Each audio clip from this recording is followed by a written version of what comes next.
दोस्तों बहुत बहुत स्वागत करता हूं आप सभी का। मोदी सरकार की उपलब्धियों का तो पता नहीं, लेकिन नाकामियां एक से एक नाकामियां उजागर होती जा रही हैं। एक बार फिर से डबल इंजन सरकार में पेपर लीक हो गया, एक बार फिर से परीक्षा रद्द हो गई, एक बार फिर से मोदी जी के प्रिय मंत्री धर्मेंद्र प्रधान बुरी तरीके से फंस गए। और जैसे ही ये परीक्षा लीक हुई, तुरंत जंतर मंतर से कॉकरोच जनता पार्टी के संस्थापक अभिजीत दीपके ने सरकार की बखिया उधेड़ कर रख दी। दोस्तों आपको बता दें, अभी भी जंतर मंतर पर कॉकरोचों का आंदोलन चल रहा है, उस पर बात करेंगे। लेकिन सबसे पहले आज की वो खबर जिसने पूरे देश को झकझोर करके रख दिया, क्योंकि मोदी सरकार ने सरेआम संसद में देश से झूठ बोला है। एक ऐसा झूठ जिसे 1 साल तक छुपाया गया। मोदी सरकार के मंत्री राजनाथ सिंह, जो कि रक्षा मंत्री हैं, उन्होंने संसद में 1 साल पहले ऑपरेशन सिंदूर पर क्या बयान दिया था, आपको याद है? दोस्तों मैं आपको सबसे पहले वो वीडियो दिखाना चाहता हूं, उसके बाद इनके सफ़ेद झूठ की बात करेंगे। राजनाथ सिंह ने आज गलती की या फिर उनसे गलती करवाया गया? बिना देर किए सबसे पहले आप ये वीडियो देखिए। आपको प्रश्न पूछना है तो यह पूछिए, आपको प्रश्न पूछना है तो यह पूछिए कि इस ऑपरेशन में क्या हमारे जाबाज सैनिकों को कोई क्षति हुई है, तो उसका उत्तर है नहीं।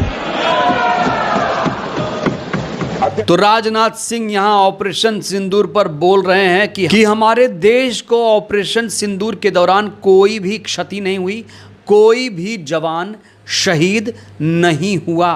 संसद में जब खड़े होकर राजनाथ सिंह ये बयान दे रहे थे, तो ये सांसद लोग कैसे हंसी ठहाका लगा रहे थे, कैसे ताली बजा रहे थे, कैसे संसद की मेज़ थपथपाई जा रही थी, बेशर्मी की कैसे सारी हदें पार की गई। ये तस्वीरें दोस्तों आज गवाही दे रही है चीख चीख कर, क्योंकि सरकार ने 1 साल पहले देश के लोगों से झूठ बोला था और आज इसका खुलासा हुआ। खबर ये आ रही है कि ऑपरेशन सिंदूर के दौरान 6 जवान शहीद हो गए थे और 1 साल बाद आज जाकर उन शहीदों के नाम सार्वजनिक हो गए हैं। सरकार ने ऑपरेशन सिंदूर में शहीद हुए 6 भारतीय सैनिकों के नामों की पहली आधिकारिक घोषणा कर दी है। इन नामों को राष्ट्रीय युद्ध स्मारक पर अमर कर दिया गया है। शहीदों के नाम और उनके यूनिट कुछ इस प्रकार हैं: सूबेदार मेजर पवन कुमार, मुख्यालय 10 इन्फेंट्री ब्रिगेड। दूसरे जवान हैं rifleman Sunil Kumar, Vir Chakra 4 Jammu Kashmir light infantry, lance Naik Dinesh Kumar 5 field regiment, aviation technician मूड Muralidhar Naik 851 light regiment, havildar Sunil Kumar Singh 237 field workshop company, और 6ठे जवान हैं सर्जेंट सुरेंद्र कुमार, वायुसेना पदक 39 विंग। ये हैं 6 शहीदों के नाम। 1 साल तक देश की जनता के आंखों में धूल झोंका गया। 1 साल तक देश को धोखा दिया इस सरकार ने। 1 साल तक ये झूठ छुपाए रखा और आज इस सफ़ेद झूठ का पर्दाफाश हो गया। जो मंत्री, सांसद, सरकार संसद में खड़े होकर झूठ बोल सकती है, तो फिर वो सरकार क्या कर सकती है? दोस्तों इसको लेकर आप खुद ब खुद अंदाज़ा लगा सकते हैं। ये सरकार किस तरीके से चल रही है, ये सरकार किस तरीके से चलाई जा रही है, ये आप लोग भली भांति जानते हैं। तो बड़ा सवाल ये खड़ा हो रहा है कि 1 साल पहले राजनाथ सिंह ने क्यों कहा था कि कोई भी क्षति नहीं हुई थी, और आज सरकार ने आंकड़े जारी कर दिए। बड़ा सवाल, क्या राजनाथ सिंह को फंसाया जा रहा है? दोस्तों आपको बता दें, मोदी कैबिनेट का विस्तार होने जा रहा है, कैबिनेट में फेरबदल होने जा रहा है, और जिस तरीके से आज राजनाथ सिंह फंसे हैं, कहा जा रहा है इनकी कुर्सी जाने वाली है, इनको मंत्रालय से हटाया जा सकता है। कहा जा रहा है ये सोची समझी रणनीति के तहत किया गया है। गुजरात लॉबी को नहीं पसंद आ रहे हैं राजनाथ सिंह। लेकिन दोस्तों अभी कहना बहुत जल्दबाजी होगी। 1-2 दिन के अंदर मोदी कैबिनेट में रिशफल होने जा रहा है, कैबिनेट में फेरबदल होने जा रहा है, विस्तार होने जा रहा है, और अगर उस फेरबदल विस्तार में राजनाथ सिंह का नाम हटता है तो फिर ये समझ लिया जाएगा कि ये राजनाथ सिंह के खिलाफ गुजरात लॉबी की एक बड़ी साजिश थी। उन्हें संसद में झूठ बोलने के लिए मजबूर किया गया था। अब बात करते हैं धर्मेंद्र प्रधान की। नीट का पेपर लीक हुआ तब से हमारे देश में धरना प्रदर्शन आंदोलन शुरू हो गया। देश के शिक्षा मंत्री धर्मेंद्र प्रधान से इस्तीफे की डिमांड की जा रही थी। इस समय दिल्ली के जंतर मंतर पर कॉकरोच जनता पार्टी के समर्थक आंदोलन कर रहे हैं। धर्मेंद्र प्रधान से इस्तीफे की डिमांड की जा रही है। तो यहां धर्मेंद्र प्रधान इस्तीफा न देकर प्रदर्शनकारियों को आतंकवादी बता रहे हैं। आतंकवादियों से तुलना की जा रही है प्रदर्शनकारियों की। जो लोग युवाओं बेरोजगारों की आवाज़ बुलंद कर रहे हैं, उनकी तुलना आतंकवादियों से की जा रही है। कायदे से अपनी नाकामी को देखते हुए धर्मेंद्र प्रधान को इस्तीफा देना चाहिए था, लेकिन धर्मेंद्र प्रधान ने अभी तक इस्तीफा नहीं दिया। बड़ा सवाल, क्या मोदी सरकार धर्मेंद्र प्रधान को बचा रही है?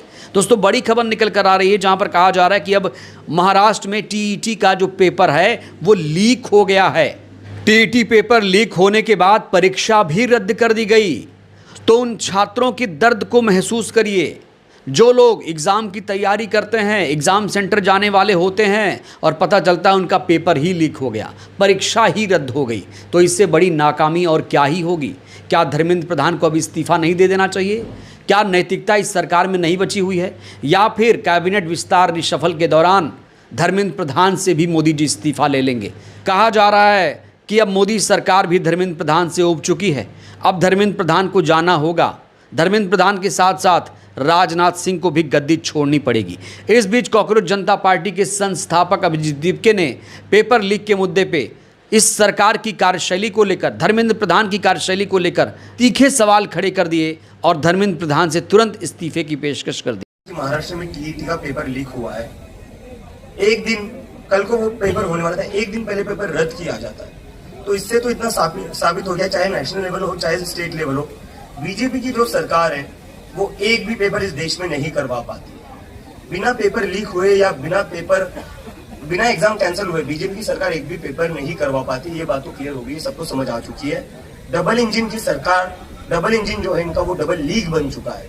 देश में नीट लीक होता है, महाराष्ट्र में टीईटी लीक होता है, और ये कोई पहली बार नहीं हो रहा है। 2017-18 में हमने देखा है कि 18,000 जो स्टूडेंट्स क्वालिफाइड किए गए थे, उसमें से 8,000 स्टूडेंट्स की जो रीचेकिंग हुई, उनका फिर से क्वालिफिकेशन चेक किया गया, तो उसमें से पता चला कि 8,000 स्टूडेंट्स जो थे, जो एस्पिरेंट्स थे, वो तो क्वालिफाइड ही नहीं थे।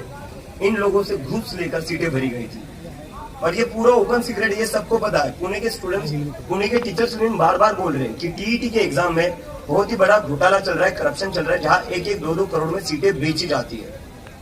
तो मैं पूरे महाराष्ट्र के युवाओं को आह्वान करना चाहता हूँ, देश के युवाओं को बताना चाहता हूँ कि बीजेपी की जो सरकार है उनको आपके फ्यूचर से कोई लेना देना नहीं है, उनको आपकी पढ़ाई से कोई लेना देना नहीं है, उनको कोई लेना देना नहीं है आपकी एग्जाम कैसी जाती है कैसे नहीं। इनको बस एक ही चीज से लेना देना है, कैसे ये दूसरे पार्टी के एमएलए तोड़ सकते हैं, एमपी तोड़ सकते हैं, और कैसे ये बस अपनी पावर बढ़ा सकते हैं। बाकी इनको किसी भी चीज से फर्क नहीं पड़ता है। एक दिन पहले एग्जाम कैंसिल करके अब वो जो स्टूडेंट्स ऑलरेडी सेंटर्स पर पहुंच गए थे, 1,000 से ज्यादा सेंटर्स थे, उसके लिए बच्चे निकल चुके थे एग्जाम के लिए, स्टूडेंट्स निकल चुके थे, उनका क्या होगा? वो कहाँ जाएंगे? अब उस खर्चे की भरपाई कौन करेगा?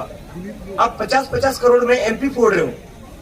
ये जो स्टूडेंट्स का खर्चा है, जो एप्लीकेशन फॉर्म का खर्चा है, अभी कई लोग ट्रांसपोर्ट कॉस्ट होगा, वह होटल लेकर रुके होंगे, इसकी खर्चे की भरपाई कौन करेगा? तो एक बात तो क्लियर है, बीजेपी इस देश में एक भी एग्जाम नहीं करवा पाती, क्योंकि ये अनपढ़ और गंवार लोग हैं, इन्होंने खुद कभी एग्जाम दी नहीं है, इसलिए ये लोग खुद कोई एग्जाम करवा नहीं सकते।